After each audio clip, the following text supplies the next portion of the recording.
Hello everyone, welcome back. Study ম্যাথমেটিক্সে প্রত্যেকে স্বাগত জানিয়ে ক্লাস 9 থেকে আমরা chapter 15 page number 224 video part number আজকে 79 করব। কোষে দেখি 15.2 থেকে লাস্ট ভিডিওতে আমরা 19 দাগেটা করেছি, আজকে আমরা 20 নাম্বারটা করব, অর্থাৎ 20 নাম্বারটা। কি বলেছে দেখো, 3 সেমি 4 সেমি ও 5 সেমি দৈর্ঘ্যের বাহু বিশিষ্ট, মানে তিনটা বাহু আছে, বাহু বিশিষ্ট একটি সমকোণী ত্রিভুজ অঙ্কন করব প্রথমে। তারপরে দেখো, ত্রিভুজাকার ক্ষেত্র থেকে একটি সর্ববৃহৎ বর্গাকার ক্ষেত্র এমনভাবে কেটে নেওয়া হলো যার একটি শীর্ষবিন্দু ত্রিভুজটির অতিভুজের উপর অবস্থিত। বর্গাকার ক্ষেত্রটির বাহুর দৈর্ঘ্য হিসাব করে লিখি। তাহলে এখানে বাহুর দৈর্ঘ্য বের করতে হবে, সেটা কিন্তু বর্গাকার। তাহলে প্রথমে 3 সেমি 4 সেমি ও 5 সেমি নিয়ে আমরা একটা ত্রিভুজ অঙ্কন করব। ওকে, এটা তোমরা ফ্রি হ্যান্ডে মানে কি আমি ফ্রি হ্যান্ডে করছি, তোমরা স্কেল ব্যবহার করবে। আর ত্রিভুজটা হতে হবে সমকোণী।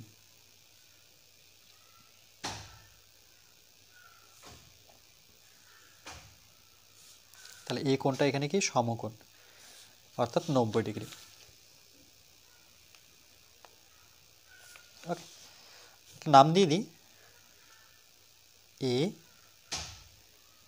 B C. এবার কি বলেছে দেখো, যে ত্রিভুজাকার ক্ষেত্র থেকে একটি সর্ববৃহৎ বর্গাকার ক্ষেত্র এমনভাবে কেটে নেওয়া হলো যার একটি শীর্ষবিন্দু কোনগুলোকে বলে, যেমন এই বিন্দুটাকে এ, এই বিন্দুটা বি, এই বিন্দুটা সি, এগুলো কিন্তু শীর্ষবিন্দু ত্রিভুজটির অতিভুজের উপর। তাহলে অতিভুজ কোনটা? 90 ডিগ্রি যেখানে আছে তার সামনের বাহু হচ্ছে অতি। ওকে, অতিভুজের উপর অবস্থিত। ওকে, বলছে যার একটি শীর্ষবিন্দু অতিভুজের উপর অবস্থিত। তাহলে এ একটি বিন্দু, ওকে, এখানে কোথাও অবস্থিত। ওকে, এখানে ধরে নিলাম, এখানটা। এবার এই বিন্দু থেকে আমরা যদি নিচের দিকে আসি আর এই বিন্দু থেকে আমরা এই দিকটায় আসি, তাহলে দেখো এটা কি একটা বর্গাকার ছবি পেলাম। তো বলছে এই বর্গাকার ছবির যে কোনো একটি বাহুর দৈর্ঘ্য বের কর। তাহলে এটা নাম দিয়ে দিই আমি এফ। ওকে, এটা নাম দিয়ে দিই ই, আর এটার নাম দিয়ে দিই ডি। তাহলে এ বি সি, ওকে, তারপর এফ ই বি ডি, এটা কিন্তু বর্গক্ষেত্র। তাহলে আমরা লিখব মনে করি বা ধরে লিখতে পারো, এ বি সি একটি সমকোণী ত্রিভুজ। এ বি সি একটি সমকোণী, ওকে, ত্রিভুজ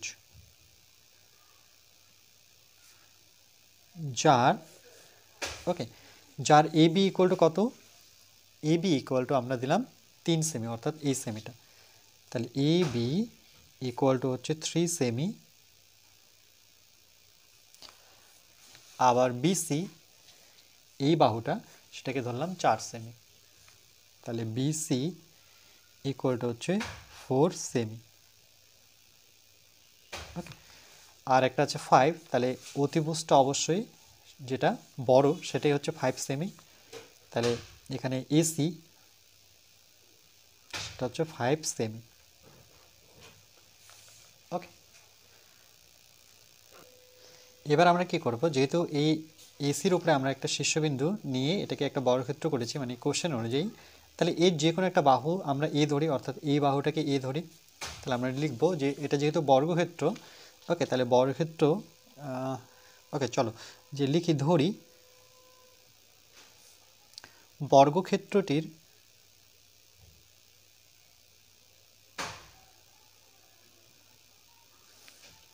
একটি বাহুর দৈর্ঘ্য বা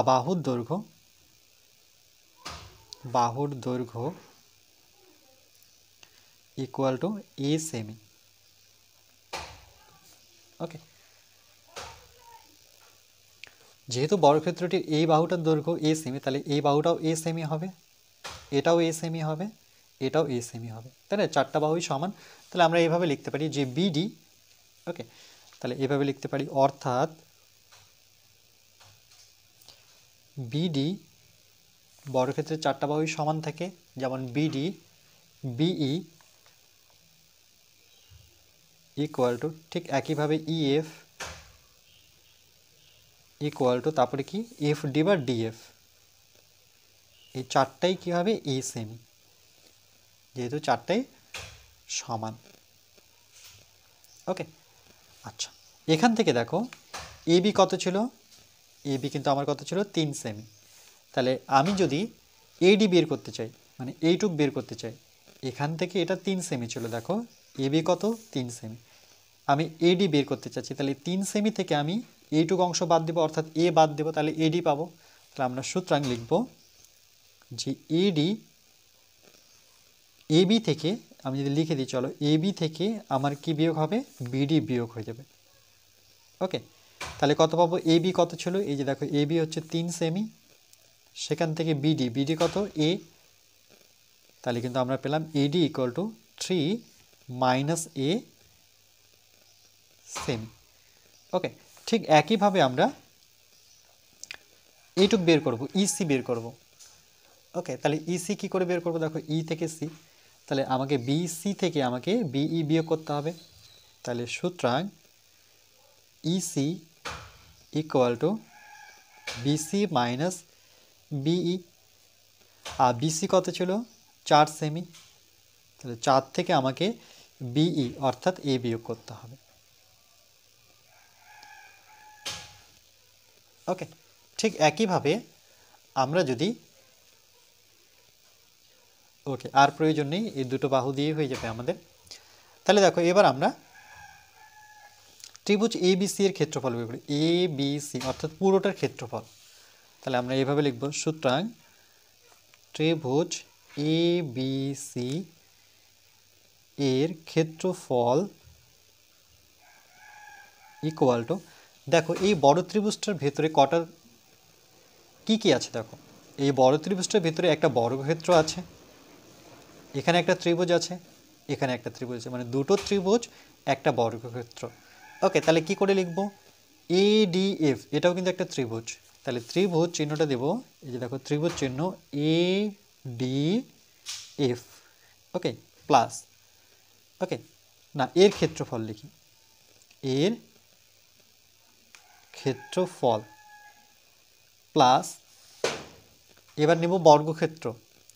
ওকে, বর্গক্ষেত্রটার নাম কি, সেটা কিন্তু বিইএফডি, তাই লিখব বিইএফডি, বিইএফডি। ওকে, বর্গক্ষেত্রের ক্ষেত্রফল প্লাস, আর কি পড়ে আছে এই ত্রিভুজটা ই সি, বা এখান থেকে লিখতে পারি এফ ই সি। ওকে, তাহলে প্লাস, এখানে কোথাও প্লাস তো দিয়ে দিয়েছি, তাহলে এখানে লিখি ত্রিভুজ এফ ই সি এর ক্ষেত্রফল, মানে বলতে যাচ্ছে যে এ কতটুকু জায়গা জুড়ে আছে, এ কতটুকু জায়গা জুড়ে আছে, এ কতটুকু জায়গা জুড়ে আছে, টোটালটা মিলে। তাহলে আমরা জানি এ বি সি ত্রিভুজের ক্ষেত্রফল কি, সমকোণী ত্রিভুজের ক্ষেত্রফল জানি আমি হাফ ইন্টু ভূমি ইন্টু উচ্চতা। তাহলে এখানে লিখব ঠিক একইভাবে হাফ ইন্টু ভূমি ইন্টু উচ্চতা। ওকে, ইকুয়াল টু এডিএফ, এডিএফ এরও ক্ষেত্রে সেম সূত্র, হাফ ইন্টু ভূমি ইন্টু উচ্চতা। তাহলে এখানেও বসাবো হাফ ইন্টু ভূমি ইন্টু উচ্চতা প্লাস বিইএফডি, বর্গক্ষেত্রের ক্ষেত্রফল আমরা কি জানি, এই ক্ষেত্রে ক্ষেত্রফল হয়, মানে বর্গক্ষেত্রের ক্ষেত্রফল হয় বাহু স্কোয়ার, তাহলে এখানে লিখব বাহু স্কোয়ার প্লাস, এবার থাকলো এর ক্ষেত্রফল, তাহলে এর ক্ষেত্রফল সেম ত্রিভুজ ক্ষেত্রফল ওটাই, হাফ ইন্টু ভূমি ইন্টু উচ্চতা। ওকে, এটা অ্যাড হচ্ছে, চলো এখানে আমি এটাকে আলাদা করে দিই। ক্লিয়ার?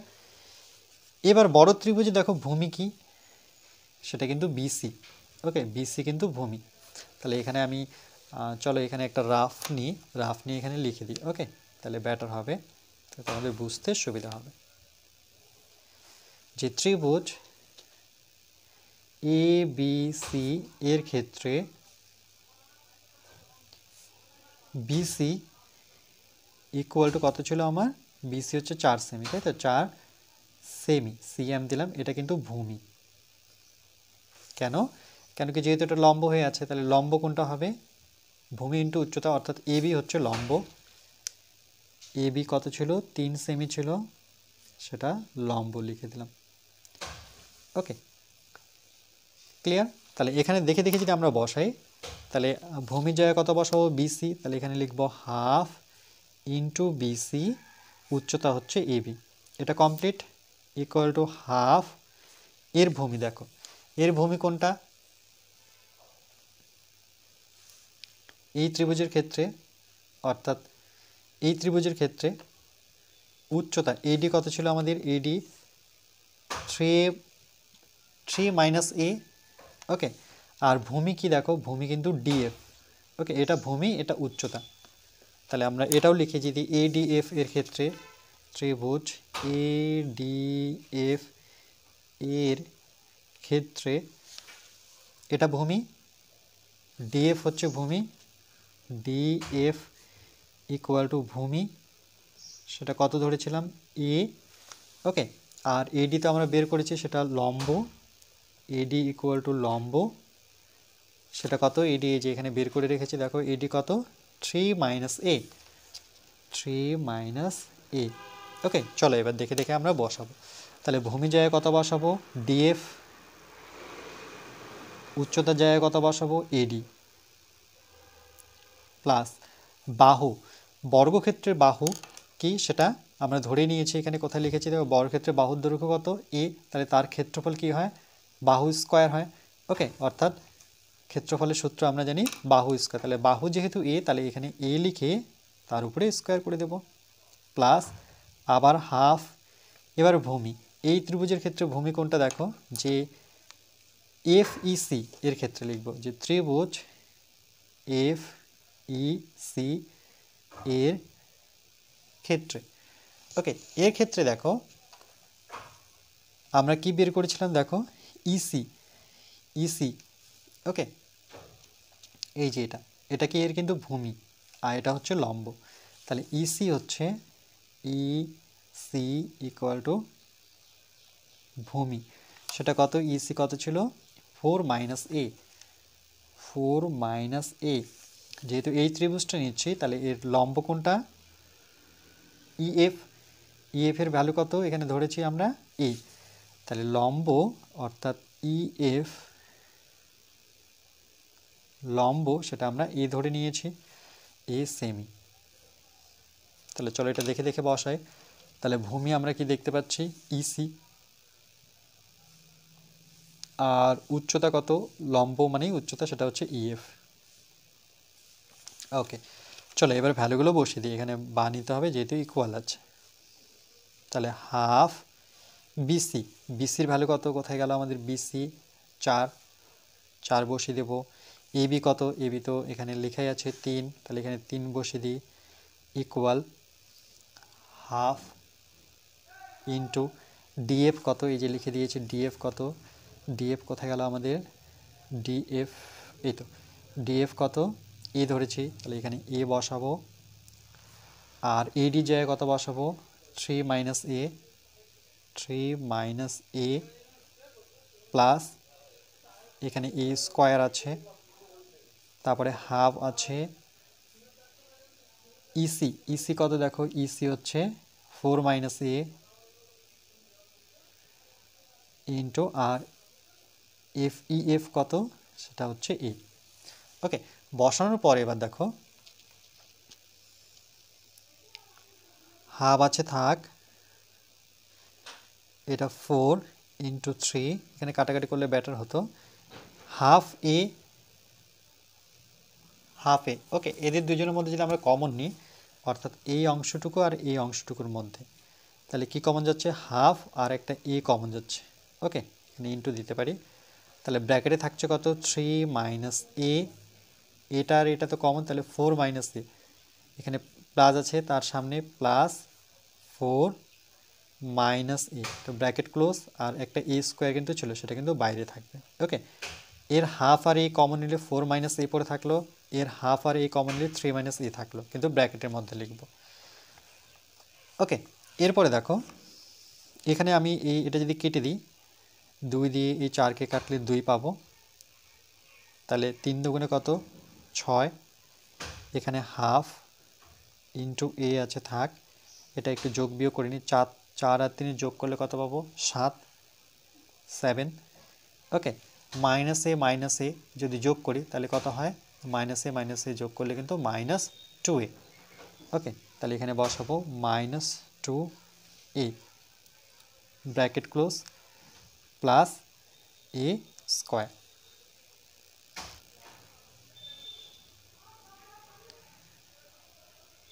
6 ইকুয়াল টু হাফ, এ দিয়ে এটাকে যদি গুণ করি তাহলে কত হবে, দেখো এটা ব্র্যাকেট নিই, এ দিয়ে গুণ করলে 7a মাইনাস এর সাথে এটা গুণ করো তাহলে কত হবে 2a গুণ করলে a স্কোয়ার। ওকে, আর এগুলো প্লাস দিয়ে আছে সেটা কিন্তু আমি এখানে লিখে দিলাম। ওকে,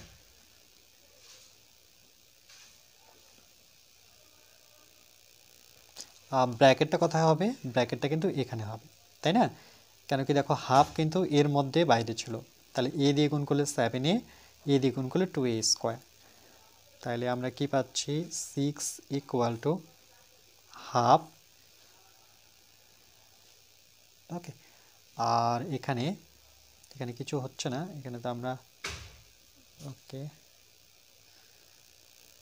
এখানে দেখো এই হাফটা এর আর এর মধ্যেই আছে, তাহলে আমরা এটা যদি গুণ করে দিই তাহলে এটা উপরে কি থাকবে 7a, 7a মানে এর সাথে এটা গুণ করে দিলাম, মাইনাস এটার সাথে এটা গুণ হবে, তাহলে হাফ ইন্টু তার সাথে 2a স্কোয়ার গুণ হয়ে গেল, এটা কিন্তু বাইরে আছে a স্কোয়ার। ওকে, বা 6 ইকুয়াল টু, এখানে তো কাটাকাটি যাবে না, এটা 7a/2 থাকবে, মাইনাস এখানে 2 কেটে গেল, তাহলে পরে থাকলো a স্কোয়ার, এখানে প্লাস a স্কোয়ার, এটা কেটে যাচ্ছে, তাহলে আমার থাকলো 6 ইকুয়াল টু 7a/2। এবার যদি আমরা কোণা কোণা গুণ করি তাহলে 7a ইকুয়াল টু 6 ইন্টু 2, তাহলে 6 দুগুণে কত 12 পাচ্ছি, a ইকুয়াল টু 12/7। ওকে, তাহলে 7 দিয়ে যদি আমরা 12কে ভাগ করে নিই তাহলে কিন্তু আমরা ভ্যালুটা পেয়ে যাবো। তাহলে দেখো শতককে 7 নিতে হবে, কারণ 7 দুগুণে 14 বড় হয়ে যাচ্ছে, তাহলে 7 থেকে 12, তাহলে কত পাবো 7 5 12, তাহলে 5 নামবে, এই 5 উপরে চলে যাবে আর এই 7টা নিচে নামবে, তাহলে কত পাচ্ছি আমরা, যে বাহুর দৈর্ঘ্য হচ্ছে a ইকুয়াল টু 1/7/5 বা 1/5/7ও বলতে পারি, এত সেমি। অ্যান্সার এভাবেই আছে, তার জন্য আমি অ্যান্সার এভাবেই রাখলাম। ওকে, তাহলে এই ছিল আমার বাহুর দৈর্ঘ্য। দেখো বর্গক্ষেত্রে বাহুর দৈর্ঘ্য চেয়েছে, বলছে বর্গক্ষেত্রাকারটির বাহুর দৈর্ঘ্য কত, তাহলে আমরা এটা যেহেতু যেহেতু বাহুর দৈর্ঘ্য ধরেছি, তাহলে লিখব বর্গক্ষেত্রটির বাহুর দৈর্ঘ্য 1/5/7। তাহলে অ্যান্সার লিখে নিই, যে সুতরাং বর্গক্ষেত্রটির বাহুর দৈর্ঘ্য বা বর্গাকার ক্ষেত্রটির বাহুর দৈর্ঘ্য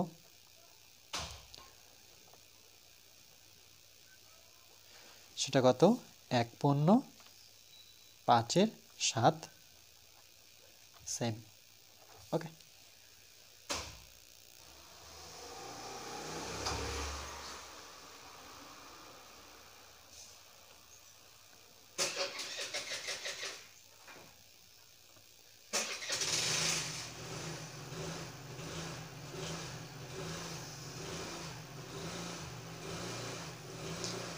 এই রাফটা মনে রাখবে। ওকে, আর যদি বুঝতে পারো তাহলে রাফের প্রয়োজন নেই।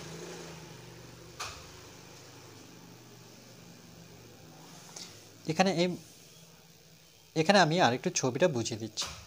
কি বলেছে দেখো, 3 সেমি 4 সেমি ও 5 সেমি নিয়ে একটা আমরা ত্রিভুজ প্রতিমা অঙ্কন করব। একটি সমকোণী ত্রিভুজ অঙ্কন করতে হবে। ত্রিভুজাকার ক্ষেত্র থেকে একটি সর্ববৃহৎ বর্গাকার ক্ষেত্র, ওকে, বর্গাকার ক্ষেত্র এমনভাবে কেটে নেওয়া হলো যার একটি শীর্ষবিন্দু, এই লাইনটা, ওকে, একটি শীর্ষবিন্দু ত্রিভুজটির মানে যে ত্রিভুজটা এঁকেছি অতিভুজের উপর, বলছে একটি শীর্ষবিন্দু অতিভুজের উপর রয়েছে। তাহলে যেটা রয়েছে সেখান থেকে আমি এ বি এই দিকটায় আসবো, বর্ধিত করব, অর্থাৎ এখানে এ বিকে ছেদ করব, আবার ঠিক এখান থেকে আমি বিসির দিকে আসবো, তাহলে কি পাবো, এটা একটা বর্গক্ষেত্র পাবো। তাহলে এটাকে এ সেমি বা এক্স সেমি ধরে আমরা যদি করি তাহলে কিন্তু বাহুর দৈর্ঘ্য আমরা পেয়ে যাব। এরপরে নেক্সট পার্ট নাম্বার 80-তে আমরা অঙ্কগুলো করব।